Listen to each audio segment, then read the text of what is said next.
नाम सूबेदार नसरुल्लाह खान है। हम लोग वादी नीलम अड़नकेल से ताल्लुक़ रखते हैं, कोटली बॉर्डर पे थे। जब बाबा की डेथ हुई तो 17 मई 11 रमज़ान अल मुबारक 2020 बाबा की डेथ हुई थी। ड्यूटी के दौरान डेथ हुई? जी, ड्यूटी के दौरान हाजिर सर्विस थी बाबा। तो फिर उनको हार्ट अटैक हुआ, तो फिर पहले ऊपर पोस्ट पे थे ना, तो पोस्ट से फिर बाबा खुद चल के नीचे आए। उनको कहा कि आर्मी वालों ने कि सर आपको मतलब कि उठा के लेके जाएंगे, वो बाबा ने कहा नहीं, मैं खुद अपने कदमों पे चल के जाऊंगा। अल्हम्दुलिल्लाह बाबा ने इतने मतलब कि सब्र था, शुक्र था अल्लाह ताला का कि उन्होंने रोज़ा नहीं तोड़ा, रोज़े की हालत में थे, रोज़े की हालत में ही उनकी डेथ हुई है। कितना अर्सा पहले आपके बाबा फौत हुए? 11 रमज़ान अल मुबारक को बाबा को 6 साल हो गए। याद है आपको बाबा? जी याद है। क्या क्या बातें याद है उनकी? बाबा की हर एक बात याद है, हर एक बात, हर वो लम्हा जो हमने बाबा के साथ गुजारा, खुशी में, गम में। अभी तो हम लोगों ने खुशियाँ देखी नहीं थी बाबा के साथ, क्योंकि बाबा आर्मी में थे, 30 साल वो आर्मी में रहे। जब भी घर आते 1 माह बाद आते, 15 दिन छुट्टी, 20 दिन छुट्टी, वापस चले जाते। उस तरह हम लोगों ने बाबा का प्यार नहीं देखा हुआ।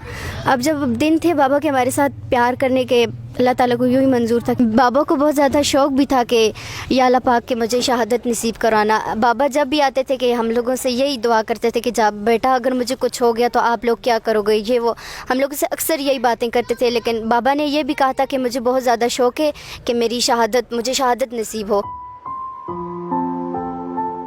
लास्ट 3 मंथ रहते थे, जब वो रिटायर्ड होने में थे तो उनको शहादत नसीब होगी अल्लाह ताला के करम से। अल्लाह ताला को यूँ ही मंजूर था कि अल्लाह ताला ने बाबा को इतनी कम उम्र में बुला लिया।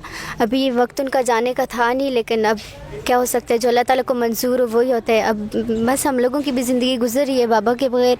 उस तरह पहले जैसी ज़िंदगी तो है नहीं है, लेकिन कुछ ना कुछ करके ज़िंदगी गुजार ही रहे हैं। क्या क्या मुश्किलात दरपेश आती हैं एक यतीम बच्चे को हमारी सोसाइटी के अंदर? कोई वालिद अपने बच्चे को प्यार कर रहा होता है, किसी खुशी में, किसी गम में, तो दूसरे को देख के अपने वालिद तो ज़रूर याद आती है, क्योंकि वालिद और वालिदैन के दुख कभी भी नहीं दूर जा सकता, कभी भी उनको दुख को नहीं बुलाया जा सकता।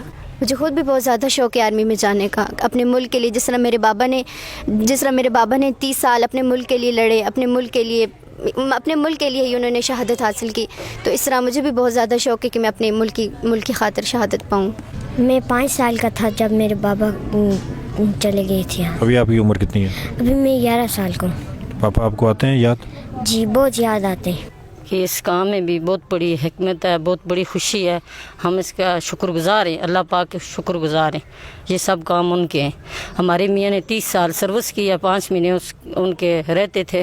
वो घर आएंगे, लेकिन वो अल्लाह ताला ने उनको अपनी अमानत थी, उनको संभाल लिया। हो गया जो किस्मत में था, वो रब ने मुझे इशारा दिया कि आपकी मियाँ आपके सर से उठ गए। तो मुझे बहुत अफसोस हुआ, बस मेरे आंसू ही गिरे हैं और मेरे मुंह से आवाज़ नहीं निकली, मेरी ज़बान बिल्कुल, गला मेरा खुश हो गया। 40 दिन तक मैं ना बोली हूँ, ना रोई हूँ, ना कुछ। उसके बाद मुझे बार बार मेरा दिल दुखता है, बस मैं जब उनकी याद करती हूँ ना, मेरा कलेजा दुखता है।